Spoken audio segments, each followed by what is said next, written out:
ಹಿಂಗೆ ತಿರುಗಾಡ್ತಕ್ಕಂಥದ್ದು ಮೂಗು ಮುಚ್ಕೊಂಡು ತಿರುಗಾಡ್ತಕ್ಕಂಥ ಪರಿಸ್ಥಿತಿ ನಿರ್ಮಾಣ ಇದೆ. ನೋಡಿ ನೂರಾರು ಗಾಡಿಗಳು ತಿರುಗ್ತಾ ಇದಾವೆ.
ನಗರಕ್ಕೆ ಆಗಮಿಸಿರ್ತಕ್ಕಂಥ ವಾಹನ ಸವಾರಿಗೆ ಮತ್ತು ಹೊರ ಜಿಲ್ಲೆನಿಂದ ಬರ್ತಕ್ಕಂಥ ಈ ವಾಹನ ಸವಾರಿಗೆ ಏನದ ದುರ್ವಾಸನೆ ಸ್ವಾಗತ ಮಾಡ್ತದೆ ನಮ್ಮ ಜಿಲ್ಲೆ.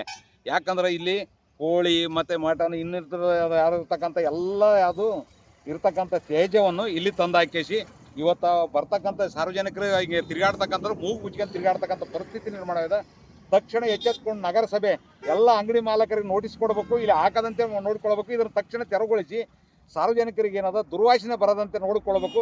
ಯಾರು ಅಪ್ಪಿತಪ್ಪಿ ಟೂ ವೀಲರ್ಸ್ ನಡೆಸೋ ಹೊತ್ತಿಗೆ ವಾಸನೆ ಬರ್ತಂತ ಕೈ ಹಿಡ್ಕೊಂಡು ಏನೋ ಮಾಡಿ ತೆಗಿ ಹೋಗ್ತಕ್ಕಂಥ ಪರಿಸ್ಥಿತಿ ಅದ. ಇದು ಆಗೋದಕ್ಕಿಂತ ಮೊದಲೇ ನಗರಸಭೆ ಎಚ್ಚೆತ್ಕೊಂಡು ಇದೆಲ್ಲ ಸ್ವಚ್ಛ ಮಾಡಿ ಇಲ್ಲಿ ಯಾರು ಹಾಕದಂತೆ ಅಂಗಡಿ ಮಾಲಕರಿಗೆಲ್ಲ ನೋಟಿಸ್ ಕೊಟ್ಟು ತಮ್ಮ ವಾಹನದಲ್ಲಿ ಹಾಕಿಸಿ ಅಲ್ಲಿ ಕಸ ಸಂಗ್ರಹಣೆಗೆ ತೆರಳತಕ್ಕಂಥ ವ್ಯವಸ್ಥೆಗೆ ಜಿಲ್ಲಾಡಳಿತ ಮುಂದಾಗಬೇಕಂತಕ್ಕಂಥದ್ದು ನಂದು ಆಗ್ರಹ. ಮೇನ್ ರೋಡಿಗೆ ಹೋಗುವಂಥ ರಸ್ತೆಗೆ ಎಲ್ಲ ಕಸಗಳು ತಂದು ಕಸ ಮತ್ತು ಚಿಕನ್ದು ಎಲ್ಲ ವಾಸನೆ ಎಲ್ಲ ಬರ್ತಾ ಇದೆ. ನೋಡಿ ನೂರಾರು ಗಾಡಿಗಳು ತಿರುಗ್ತಾ ಇದಾವೆ. ತಿರುಗ್ದ ಮುಂದಾಗ ವಾಸನೆ ಬರೋ ಮುಂದಾಗ ಈ ಕಡೆ ಎಲ್ಲ ತೆಗ್ಗಾದ ಬಾರ ಮೂಗು ಮುಚ್ಚ ನಡ್ಸೋ ಮುಂದಾಗ ಏನು ಬಾಯಿ ಮೂಗು ಮುಚ್ಕೊಂಡ್ರೆ ಅಂದರೆ ಒಂದು ಗಾಡಿನ ಕೈಲಿ ನಡ್ತಿರ್ತಾರೆ. ಅವಾಗ ಬಿದ್ದರೆ ಅಂದರೆ ಅವರು ತೆಗಿಗೆ ಬದ್ದಕ್ಕೆ ಸಾಯೋ ಪರಿಸ್ಥಿತಿ ಬರ್ತದೆ. ಇದು ತೆಗೆದು ಮುನ್ಸಿಪಾಲ್ಟಿ ಜಲ್ಲಿ ಬಂದು ಕೇಳಿಸಿ ಎಲ್ಲ ಸ್ವಚ್ಛತೆ ಮಾಡಿ ಕೇಳಿಸಿ ತೆಗೆದು ಹಾಕ್ಬೇಕಂತೇಳಿ ವಿನಂತಿ. ಹೆಸರು ಮೊಹಮ್ಮದ್ ರಫೀಕ್.